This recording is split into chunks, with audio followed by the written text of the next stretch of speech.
আসসালামু আলাইকুম বন্ধুরা, সবাইকে ওয়েলকাম জানাচ্ছি আমার আবারও একটি নতুন রেসিপি দেখার জন্য। আশা করছি সকলে অনেক ভালো আছেন এবং সুস্থ আছেন। শীত তো চলে আসলো, আর এই শীতের সন্ধ্যায় আপনাদের জন্য আমিও নিয়ে চলে এসেছি মুচমুচে খাস্তা আলু দিয়ে তৈরি দারুণ টেস্টি একটি ইউনিক স্ন্যাক্স রেসিপি। এই স্ন্যাক্সগুলো দেখতে যেমন লোভনীয়, খেতেও কিন্তু তার থেকে অনেক বেশি মজার। চাইলে শীতের সন্ধ্যায় একবার হলেও বানিয়ে খেয়ে দেখতে পারেন। ঘরে থাকা সামান্য কিছু উপকরণ থাকলেই ঝটপট বানিয়ে নেওয়া যাবে। তো এই নাস্তাগুলো তৈরি করে নেওয়ার জন্য সবার প্রথমে আমাদের একটা ডো মেখে নিতে হবে। তার জন্য আমি এখানে 1 কাপ পরিমাণ ময়দা নিয়ে নিচ্ছি। চাইলে আপনারা ময়দার পরিবর্তে আটাও নিতে পারেন। এবার এই ময়দার মধ্যে স্বাদ মতো লবণ আর চিনি দিয়ে দেব। এখানে চিনি দিলে কিন্তু নাস্তাগুলো খেতে ভীষণ ভালো লাগে। আর একটু ফ্লেভারের জন্য সামান্য পরিমাণ আজওয়াইন হাতের মধ্যে ঘষে দিয়ে দিচ্ছি।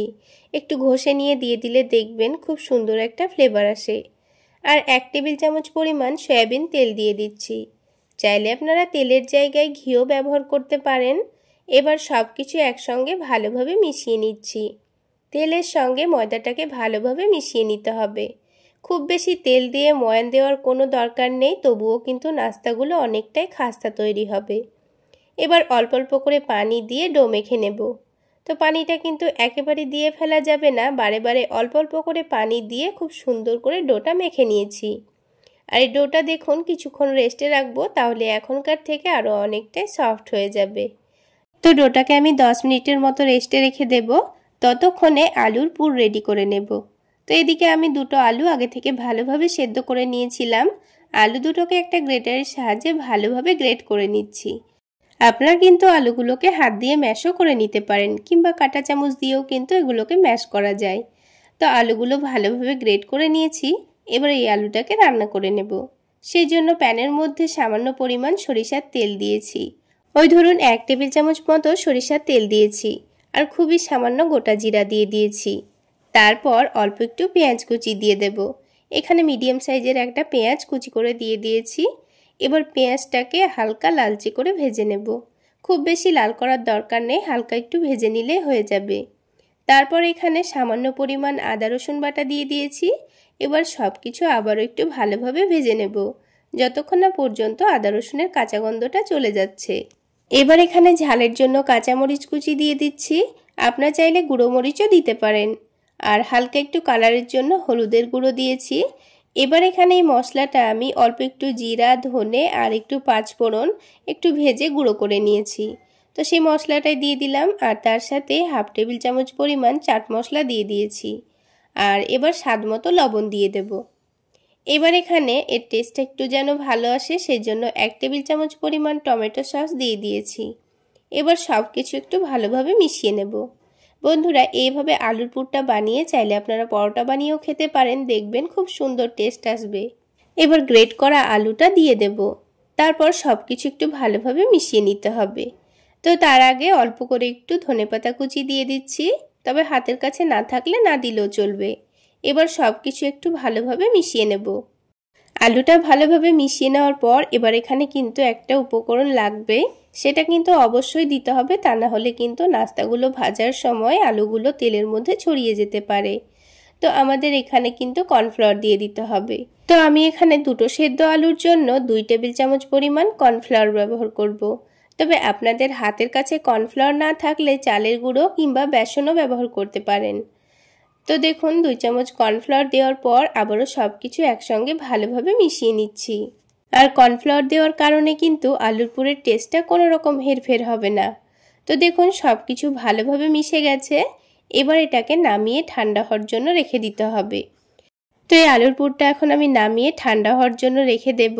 একটু ছড়িয়ে ছড়িয়ে দিচ্ছি, তাহলে খুব তাড়াতাড়ি ঠান্ডা হয়ে যাবে। তো এটা ঠান্ডা হতে থাক। এবার এই ডোটাকে আবারও একটু খুব ভালোভাবে মেখে সফট করে নেব। তো ডোটা দেখুন 10 মিনিট রেস্টে রাখার জন্য কিন্তু আগের থেকে অনেকটাই নরম হয়ে গেছে। আর চিনি দেওয়ার জন্য চিনিটাও কিন্তু খুব সুন্দর গলেও গেছে। আর দেখুন ডোটাকে এবার একটু ভালোভাবে মেখে নেব।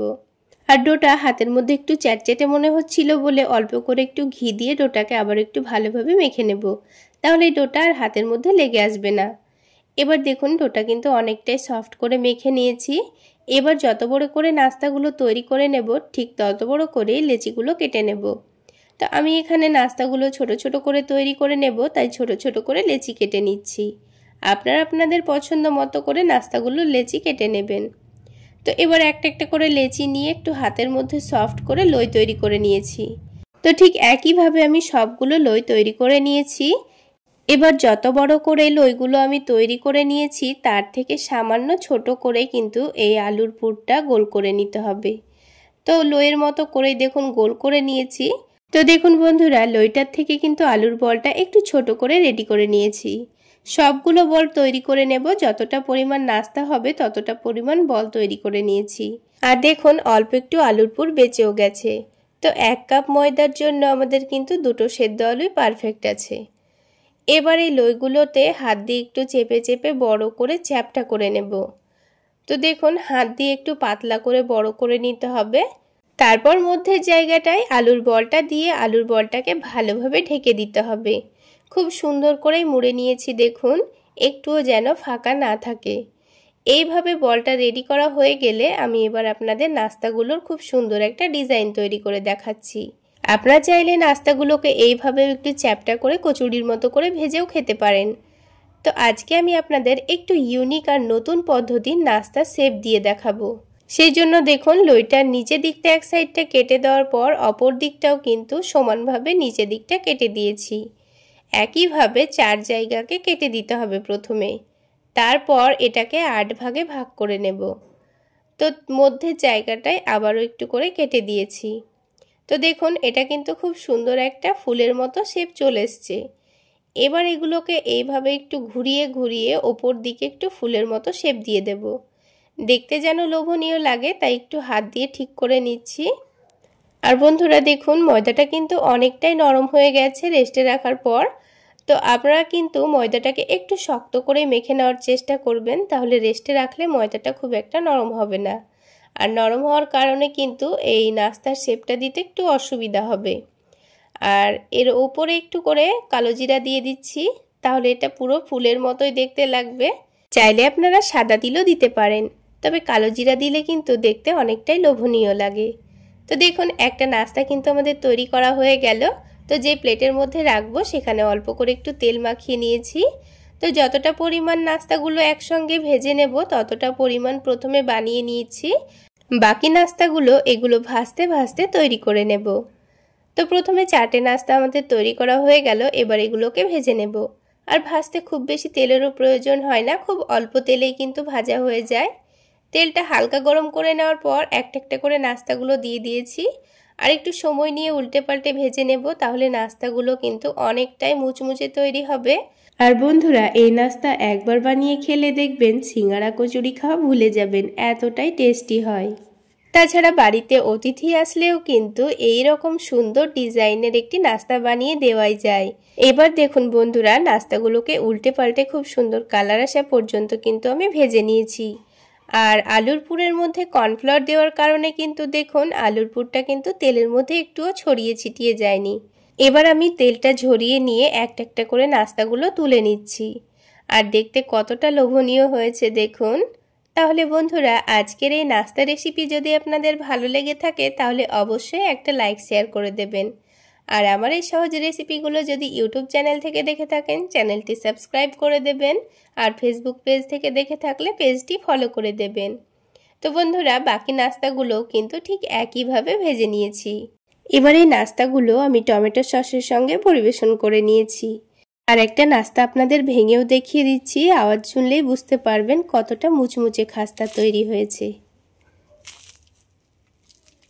তাহলে বন্ধুরা আজকে এই পর্যন্তই। সকলে অনেক বেশি ভালো থাকবেন, সুস্থ থাকবেন।